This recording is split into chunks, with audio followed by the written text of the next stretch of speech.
Hello, everyone. Happy World Oceans Day.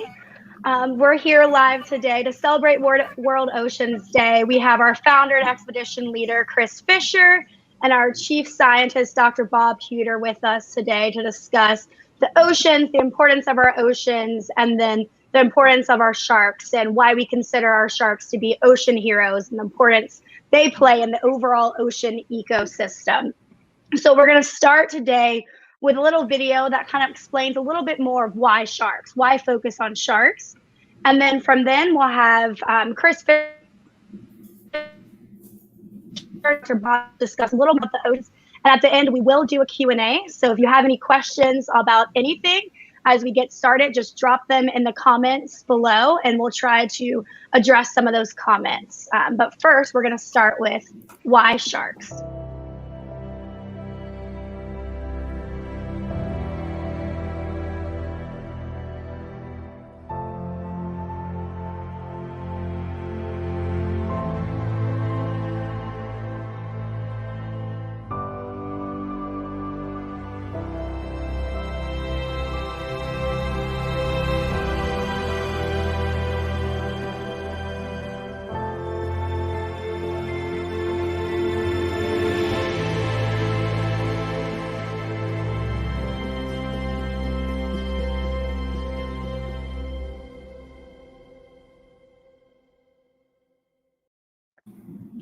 So that gives a little bit more information of why we focus so much on sharks. But I'm going to have Chris Fischer and Dr. Bob Hueter introduce themselves a little bit, and then we'll kind of go into the importance of our oceans in general as we celebrate World Oceans Day today. Good morning, everybody. Happy World Oceans Day. I am truly trying to celebrate the beauty of the ocean here by spending a little bit of time with my family down in the Keys of Florida, around our beautiful, beautiful ocean that sustains us all. My name is Chris Fischer. I'm the founder of OCEARCH. It really is a privilege to be here with Dr. Hueter and with Paige and with all of you all, just to take a moment and step back and celebrate our world's oceans. You know, and I think one of the things that we get caught up in a lot today are a lot of the challenges we face in the ocean. And we do face challenges in the future of the ocean, and many of you are aware of what they are. But we've also had tremendous successes in management of the ocean in certain areas around the world where we're seeing beautiful, beautiful recoveries.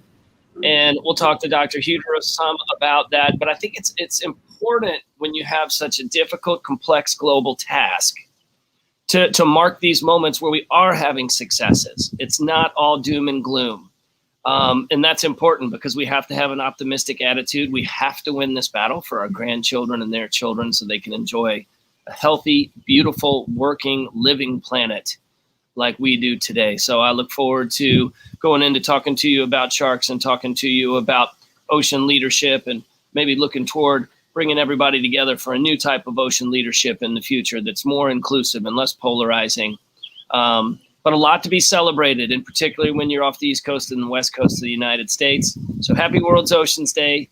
It's a privilege to be here with you. Bob? Thanks, Chris, and hello, everybody. It's a pleasure to be with you here today on World Oceans Day. I'm Dr. Bob Hueter, and I was a shark scientist at Mote Marine Laboratory for over 3 decades. I retired back in December, but I'm continuing this wonderful work with Chris and his team on OCEARCH as their chief scientist. And I fell in love with the ocean as a young boy coming to Florida with my family, and knew I wanted to be a marine biologist from the beginning. Was enthralled with the beauty and the biodiversity and the importance of ocean life, and have dedicated my career to studying the ocean and trying to understand how we can best conserve the limited marine resources. And I have seen a lot of things decline over my tenure, but Chris is right. We do have some positive stories. We have some successes.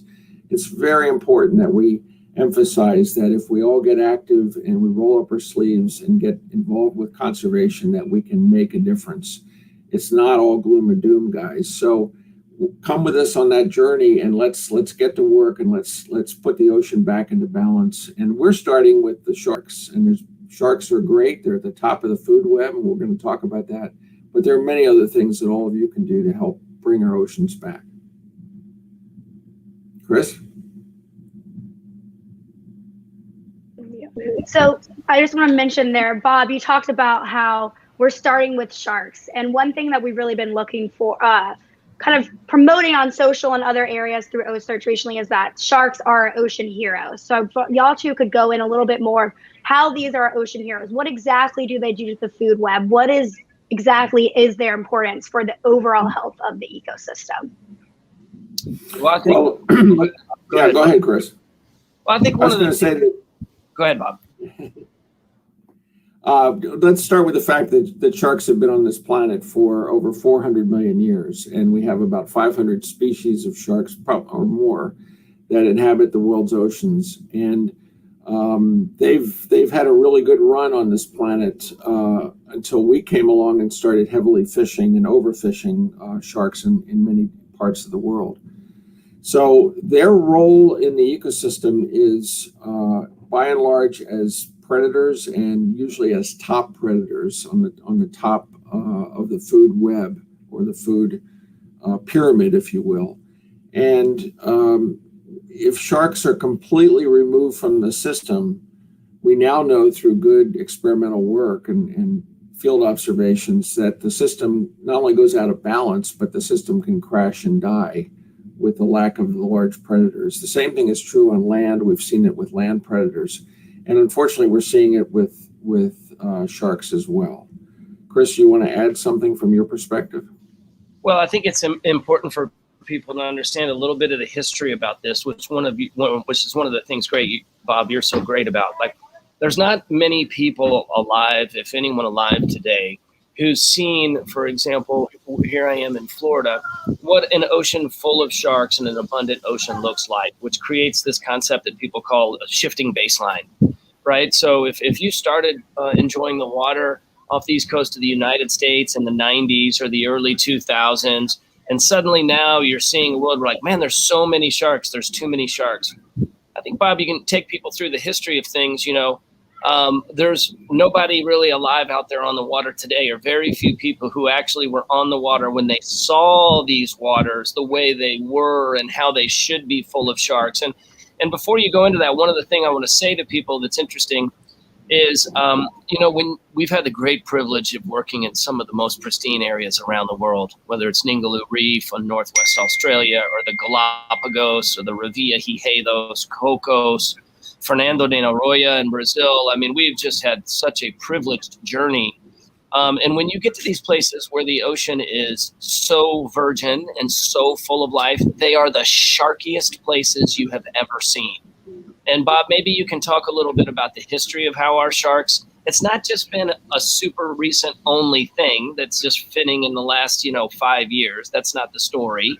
And then what we're starting to see in areas where there's enforcement and management and recovery going on, and how people are perceiving that, I think is an interesting thing, because it's a conversation we're starting to have in areas that are recovering. Yeah, for sure, Chris. I started my career as a marine scientist as a student in the early 1970s. And as sort of a metaphor for this, I will tell you that I got my scuba diver certification in the Florida Keys, where Chris is now, and I'm very jealous, right there, pretty much at that spot. And this is 1971, when coral reefs were amazing at that time.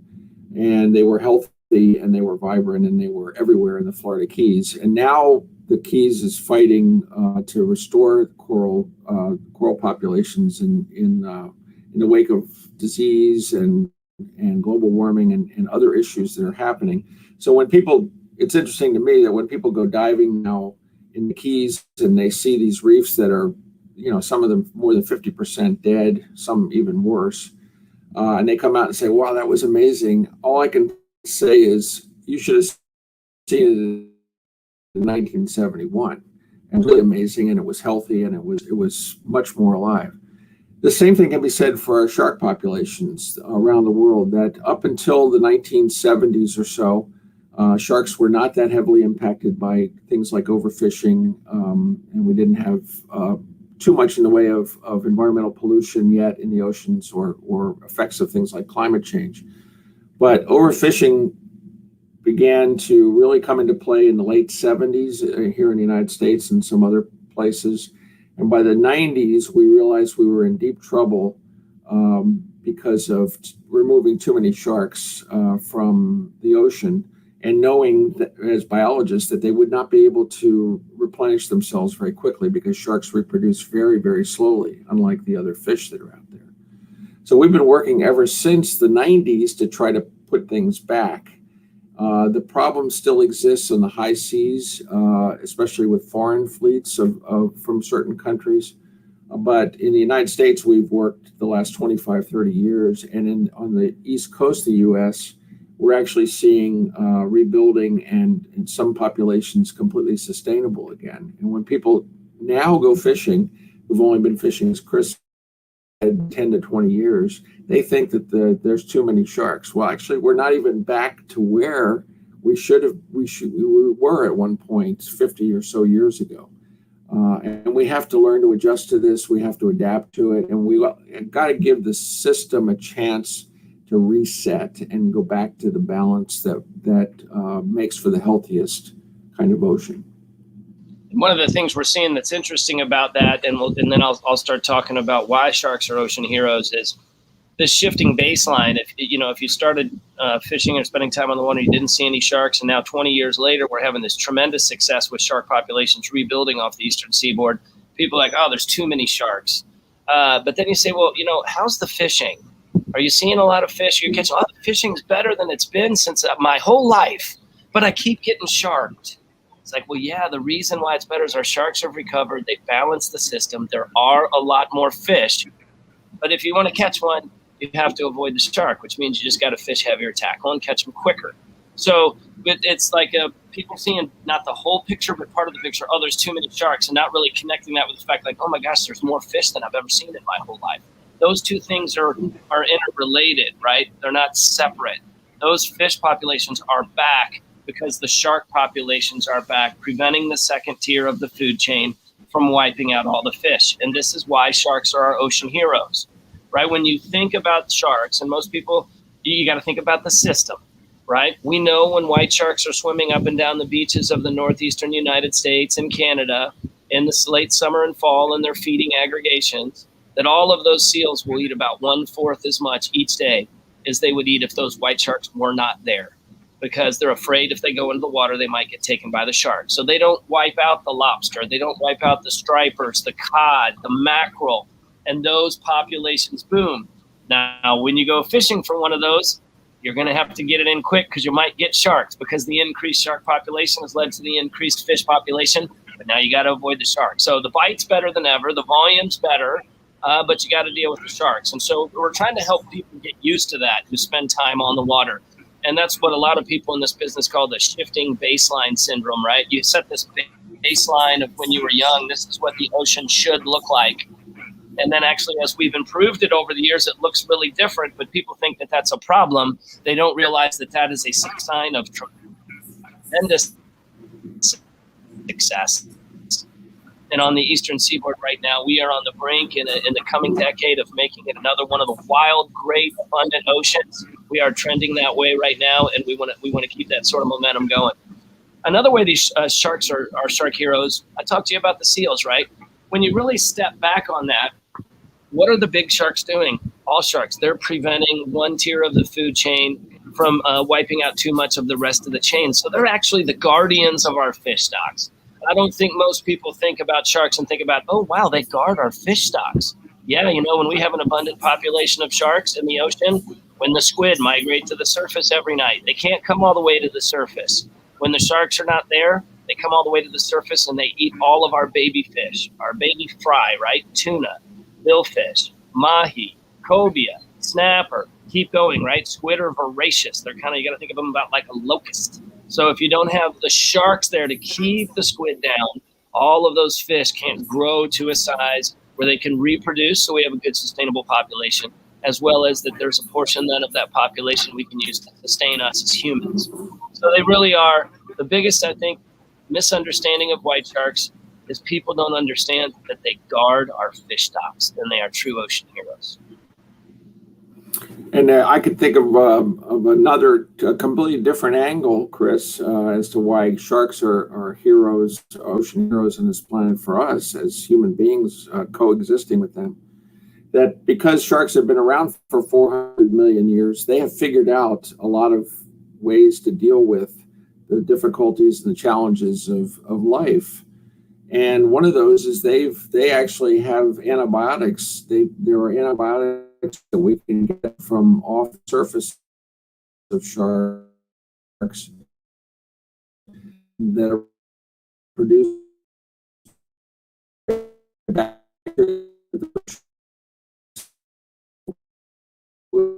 will help fight these diseases. Another is that sharks rarely develop cancer, and they have sharks actually have anti-cancer or cancer-fighting properties within their bodies that are being studied at places like where I am right today, Mote Marine Laboratory. So eliminating and just taking these animals out from our oceans is not a good idea in terms of what we can learn from them, and it's certainly not a good idea in terms of maintaining the balance of life in the sea. The ocean being the great producer of oxygen and food for all of us here on this planet. It really is exciting to see what's going on the East Coast, right? So I think, Bob's been a big part of this, going all the way back to the first legislation back in the early 90s to kick this off about 30 years ago. So we've seen it takes about 30 years, and then all of a sudden you start to see great gains like we're seeing on the East Coast of the United States. Well, why is that important if when you leave the United States, there's no management, there's no enforcement, and it's still a big problem, right? So we're talking about the successes in areas where there's management, science, and enforcement. In a lot of parts of the world, there is not. Well, because now we have a good idea, because of the work that's been done, on what we can do in other regions of the world and how to help them recover when the political will exists to do so in various regions around the world, when they evolve toward management and science and enforcement, certainly in countries where that's not possible yet today because of, the economics of things and the developmental status of things. But we know now, because of what's happened off the East Coast of the United States, that if you can take a few important steps and you can put 20 to 30 years into it, you can bring back a severely depleted resource. And I think there was a time, people have to remember, there was a time years and years ago said, the ocean's so big, you can't really manage it. You can't really affect things like this. But now we know that's not true, right? We have a proven model. And that is important when it comes to sharing that with the rest of the world so that they know there is hope, even if that hope is delayed. And once we get, discipline, management, our science, our enforcement, we can recover the world's populations, even the most severely depleted areas, and it only takes 20 to 30 years. So very exciting time to see our sharks coming back right now. It looks like we lost Bob for a second. I know he's been having some internet issues. But Chris, you talked about how we can get our sharks back. Oh, there, Bob's back. Yeah, I have a wonky internet connection here. Sorry about that. You're good. I just wanted to go in. We've talked about how sharks are ocean heroes and how we can bring the populations back. We have that proven model. But what can people at home, what can the people following us on social media do individually to help these ocean heroes and to help the oceans overall? Well, I would say, Paige, first of all, get your information from good sources. There's a lot of misinformation and outright just false information out there on the web. Be careful about reading sources that aren't science-based. Go to OCEARCH.com as a source of science-based information. Make sure that if you're reading articles, that they're citing scientists who are legitimate scientists that actually worked on sharks. That's number one, and that's coming from me as a shark scientist.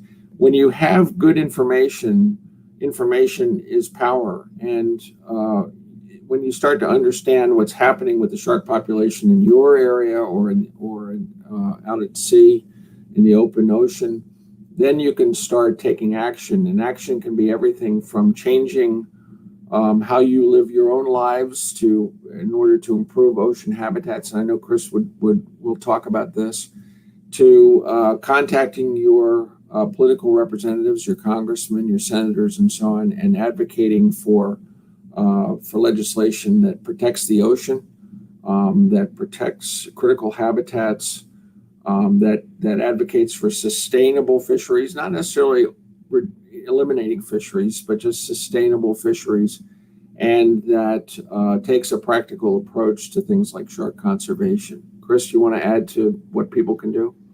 Yeah, I want to add a couple things, and I think this is a time for big boy conversation and personal accountability, because everybody asks what they can do, but there are things we can all do that aren't related to sharks. Number one, we got to all start trying to be as efficient as we can be on our individual journeys through life.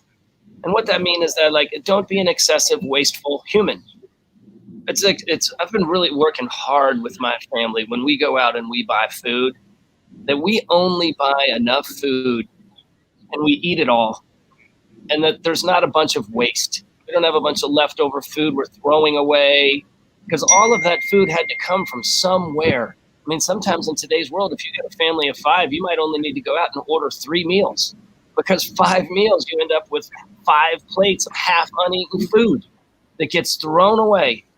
And that there was a lot of carbon coming into making that food, and there's a lot of waste, right? So try to produce as little waste as you can on your journey. Be efficient. Hey, and believe it or not, if you get in that habit, you'll end up saving yourself a lot of money. And that money you can go to do around whatever you want to use. Number 2, try to lead an efficient life, right? Support companies that are making business and doing good at the same time. Support companies that are making business and working on an abundant future. Don't buy from the ones that are not. And that will harness the capacity of the Fortune 5,000 to be investing in the abundant future. Imagine if all the companies around the world, their business was better if they were creating an abundant future because consumers chose them. The bad actors would just be left behind because they wouldn't have any business, and those that are making business and creating the abundant future would flourish.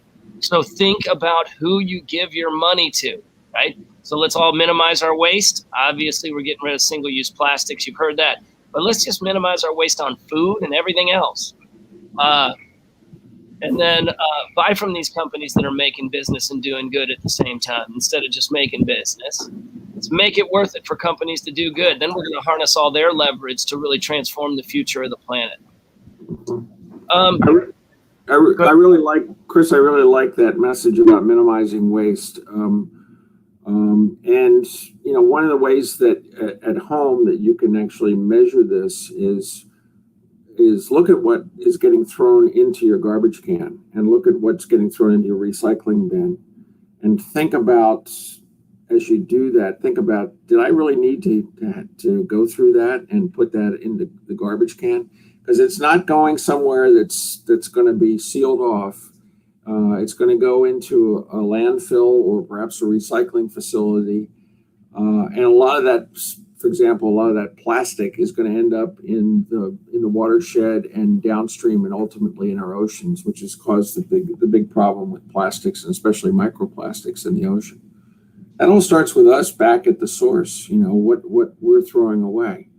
Another thing I want to say is that I hear from a lot of people, yeah, well, we're doing it. We can do a great job here in the United States, but other countries aren't. So why should we bother? I have never been an advocate of just say, well, it's the other guy's problem and we shouldn't even try. We're the model. We should be the model. You should always, in your family, you should always have a high ethical standard. I don't care what's happening around you in your neighborhood or your community. Same thing's true with our country. Let's be the model for sustainability and responsibility in terms of how we handle our oceans. And by being that model, we have the political clout then to make other countries come along with us. Well, and being efficient like that is good for your checkbook, and it's also like you feel really good and clean, right? You got an efficient life and not a bunch of waste around you. I think the other thing I would really encourage people to think about too, when they get involved in the ocean space and they start looking, at who they want to support and the organizations that they want to get behind. And obviously this is a bit, my disposition, right? And we are at OCEARCH, but I feel like it's important for everybody to really, really think when you look at all these different ocean advocates and ocean groups, which one of them is really inclusive? Which one of them are really polarizing? Which one of them is really just all about one position and not understanding all the stakeholders and their positions and willing to negotiate to a solution? And you find these groups that are polarizing and they're fringy. Stay away from those groups. Find the groups that are inclusive. The answer is always in the middle. Everyone's going to be a little bit unhappy across a constituency group when it comes to ocean policy. If you find the middle, they don't all get everything they want. They get something that allows you to make practical progress. When you hear these things about extreme positions, no one should eat a fish, or management doesn't matter, you got to stay away from that, and really try to find the groups like, oh, well, some people are going to eat fish. We just got to be smart about that. So there's more fish in the future than there are today, because there's jobs, there's people, there's food, and people count on these things. So we gotta really we need a new type of ocean leadership. We need a new type of environmental leadership. We need centrist, commonsensical, practical paths. They're all over the place. There's so much low-hanging fruit for these types of moves, but these advocacy groups want all or nothing. So what happens? Nothing in a downward trending situation. Whereas if you could just get people to come together and they both get about half of what they want, you can start a slow recovery and making practical progress.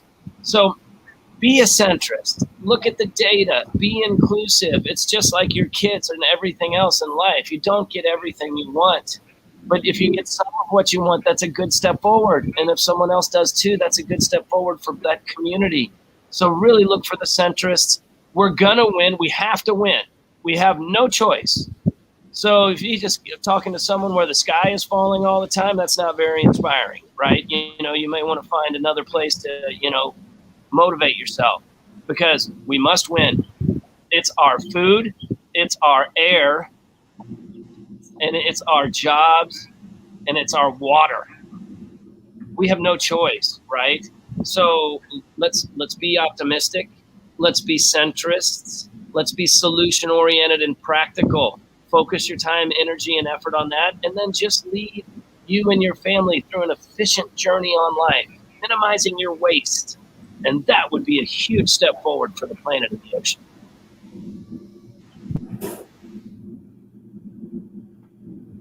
Right on with that.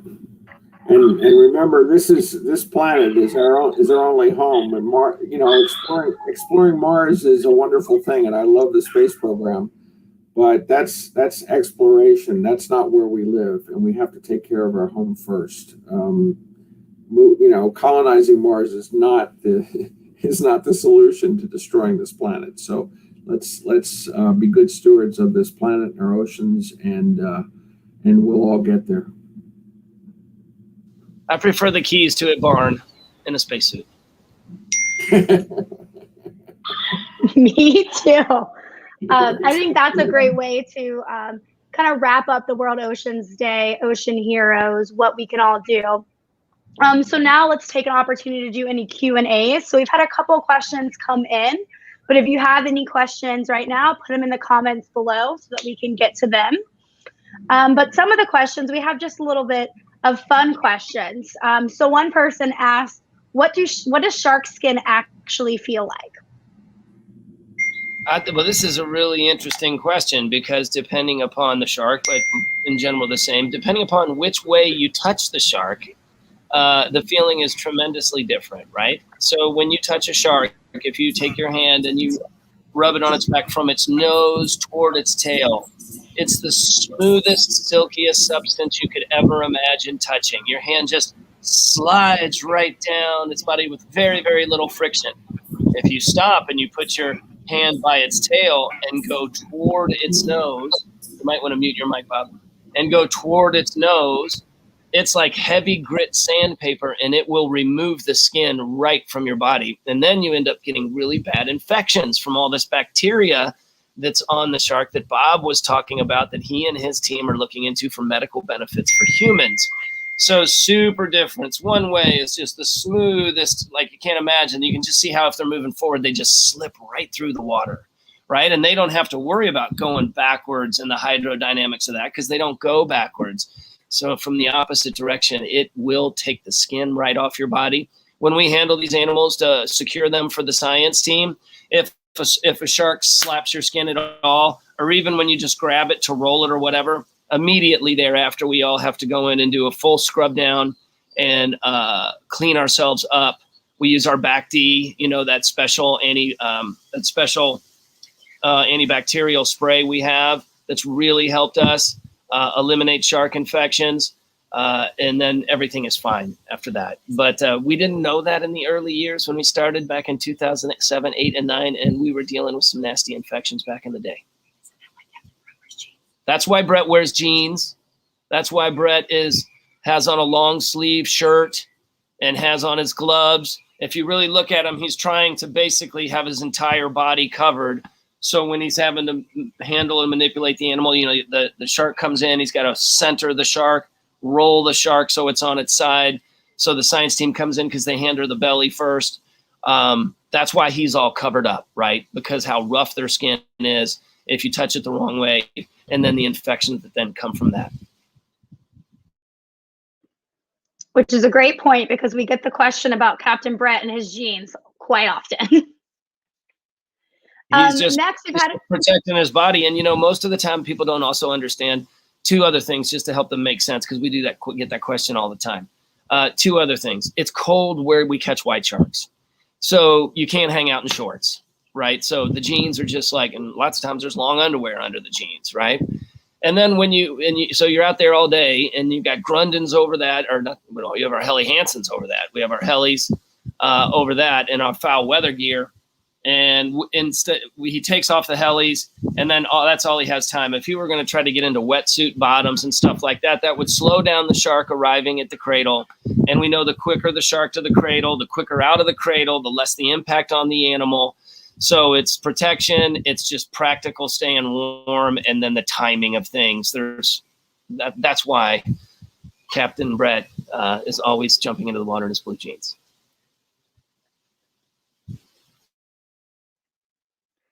Okay, so one of our next questions we've got on Facebook earlier this morning was an update about Nagomi.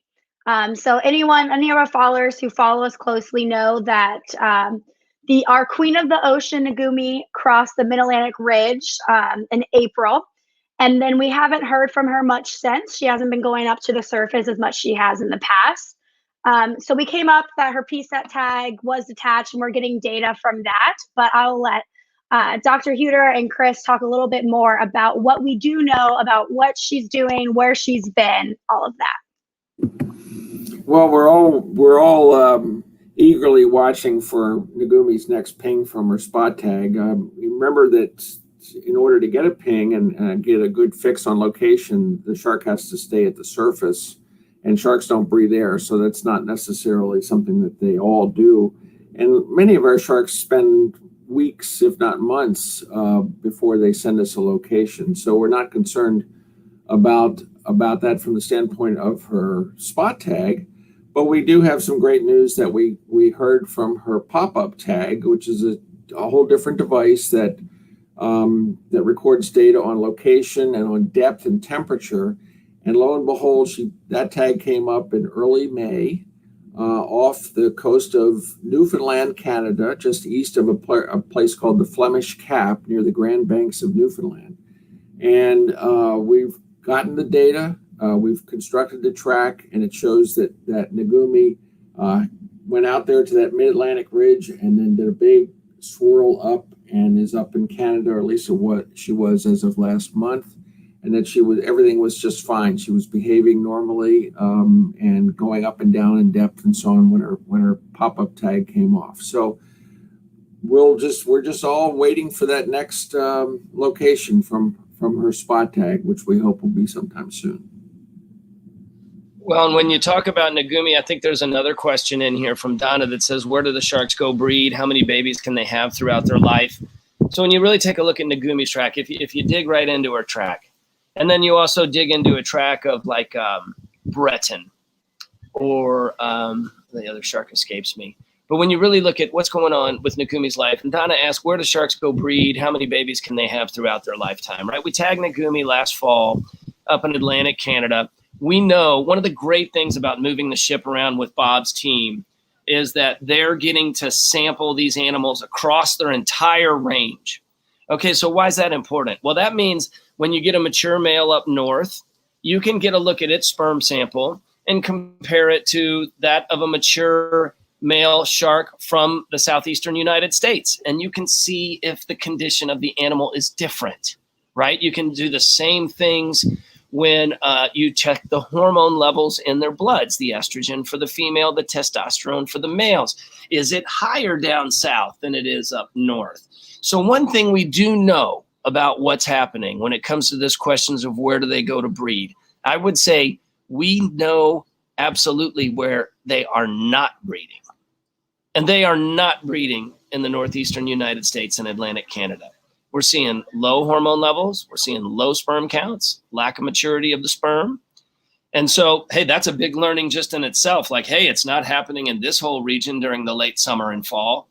It's a feeding aggregation. They're up there. But then look at Nagumi's track. She immediately leaves there, goes to the coast of the Carolinas. She hangs out there for a number of weeks, maybe a month to 2 months. And then, boom, all of a sudden she leaves and heads out to the mid-Atlantic ridge. Early indications of our data is that they're potentially mating off the southeastern United States in the late winter and early spring. And so when you see her track, she goes right down to the Carolinas. She hangs out for a little bit. We believe she successfully mated, and then boom, she heads offshore. Why head offshore? Well, I'm already pregnant. That was my job for this particular season and time and place. And now I want to go lead a low-risk lifestyle. I don't need to bump into any other males. I just want to go feed and gestate my babies and grow my babies. So we believe that you will see Nagumi staying mostly offshore. I don't expect her to return to Ironbound Island this fall, where all those other male white sharks are. We'll see. I could be wrong. But I think if we avoid that feeding aggregation, if she avoids that feeding aggregation where we sampled and tagged her last year, and then makes a run somewhere next May, early June, about a year from now, into an area that looks like it could be a potential pupping site, like we found and verified in the New York, New Jersey Bight, where we know some of our Cape Cods are dropping their sharks are dropping their pups. That will be the real breakthrough. Will Nagumi show us where the Atlantic Canada white shark drops off their pups? We don't know. It could be in the New York, New Jersey Bight too. It could be somewhere else in other regions. We found multiple different areas where we believe the white sharks are dropping off pups. And right now we're really just looking at the New York, New Jersey Bight. It seems if you think about a white shark and you think about natural selection over the 400 million, hundreds of millions of years, that a one birthing site strategy would not be a very good evolutionary strategy to endure time. Normally, you would have redundancy in your evolutionary strategy if you made it through that many millions of years, right? If this area gets wiped out, this area will reseed the population. So I would be surprised if we only end up with one birthing location here off the eastern seaboard of the United States. But that being said, I have no idea where any other one may be, but that's something Nagumi could show us if she chooses to go to a different place next May, June. And this interesting question that Donna has here too is how many babies can they have throughout their life? Well, if you say, well, white sharks aren't sexually mature till they're about 20, and maybe they only have babies every other year because their gestation period is longer than 12 months. A lot of the existing science today kind of assumes it's about an 18-month gestation period. I can tell you our data is indicating that that's not correct either. We believe it's slightly less than that. And so if you live 50 years after you're sexually mature to you're 70, which I think these animals live a lot longer than 70, and you give birth to an average of about 8 babies every other year, so that's 25 reproductive cycles. So what do you got? 8 times 25. Is that 2,000 or 200? I think that must be 200. Yeah. 200. So couple hundred babies. So only a couple hundred babies over the course of a 70-year life. Now you compare that to something like a mahi or some other fish that broadcasts tens of millions of eggs. You can understand why if we start catching them, you can just wipe them out, right? I mean, a shark like Nagumi, who's probably 50 or plus, but say she lived to be 70 and had 25 birthing cycles of age, she's only given birth to 200 babies over 70 years, right? So these animals don't make lots of babies. That's why the recovery takes 30 years. That's why you don't want to fiddle with it once you get it back, because you'll never see a giant spike in shark numbers because their biology simply doesn't allow it to occur that fast.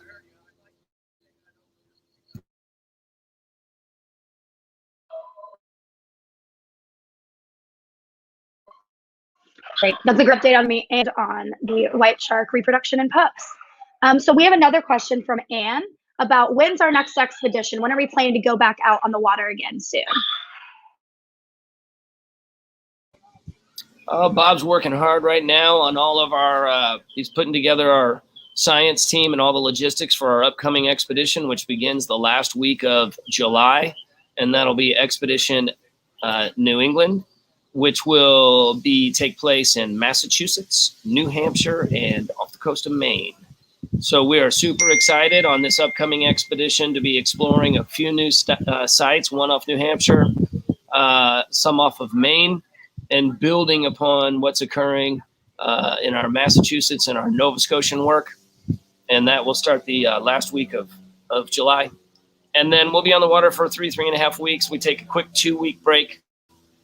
And then we will have, and we're hoping to have, another expedition in Nova Scotia starting just after Labor Day for about a month. We're still working on all our paperwork and we're still working on all our permitting and so forth, but that is our schedule for the balance of the year. And I did see a question, guys, about somebody said, do you ever plan to have any activities on the European side of the Atlantic? Chris, do you want to put out a little teaser about that? Well, so when we deploy about $2 million worth of funding a year to give the ship to the scientists. So the big challenge, I think, for us is, we talked about this earlier, is how can we be the most efficient with those assets to get the maximum gains for the ocean? And what area of the world does that mean we should go try to assist their science community next? We're in the winding down year or years, last year or two, of the North Atlantic white shark puzzle. Dr. Hueter and his team, we're close to knocking down this life history puzzle. And when that's done, we have to look at where we can make our most impact next. So where are the areas where we can make impact? We could make impact in trying to solve the puzzle of the Mediterranean white shark.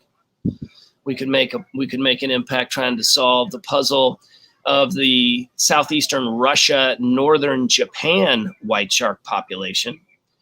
We could go build on our work in South Africa, or we could go build on our work in the Pacific off of California and Mexico. But I think in Australia, we could try to get some things going down there. But, they have enforcement in Australia. They have science in Australia. It moves slow. It's behind, but it's solid.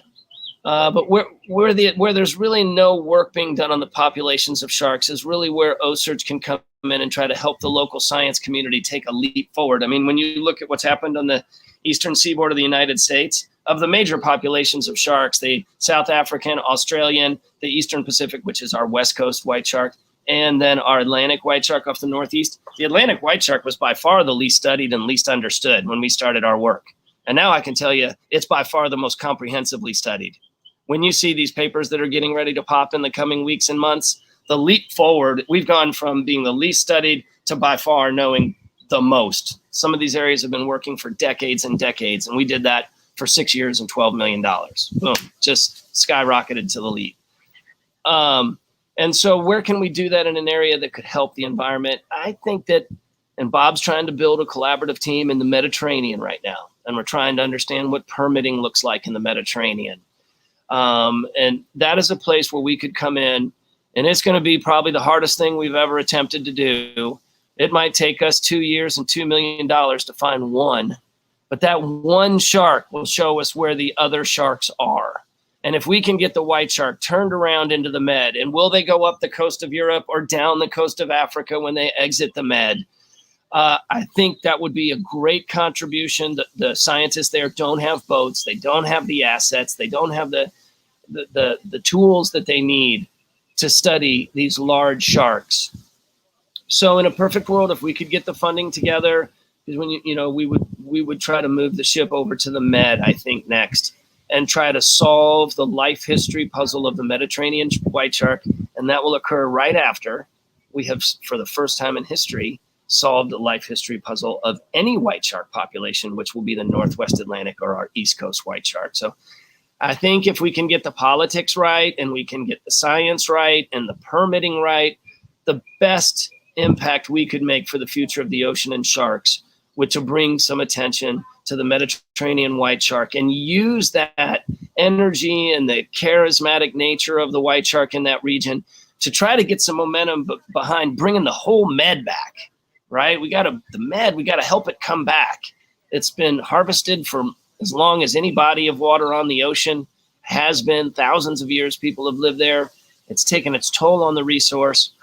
And if we can get the big sharks to come back there, we can get that system to come back. And I think that's the greatest use of our assets for impact with our capacity at the moment.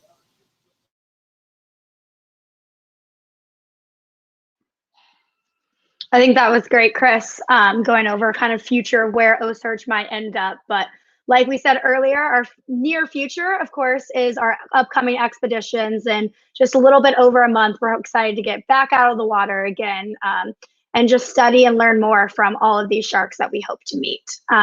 So on that note, I just wanted to say another just happy World Oceans Day to everyone. If we have any final thoughts from Chris or Bob on World Oceans Day as we kind of wrap up this live event.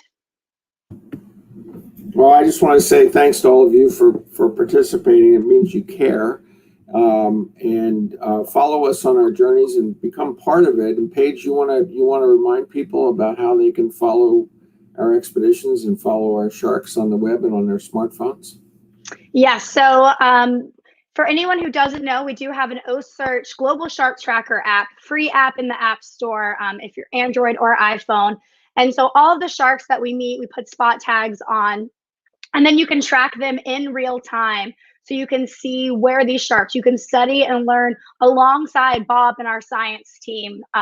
We really value inclusion and putting data out in real time. So all of the pings that you see on our Shark Tracker app are coming up in real time, and you can follow along on the app or on OCEARCH.org. And on Expedition, we will be sharing real-time updates through our social media. It's the first place you'll see any updates there. So make sure you're following us.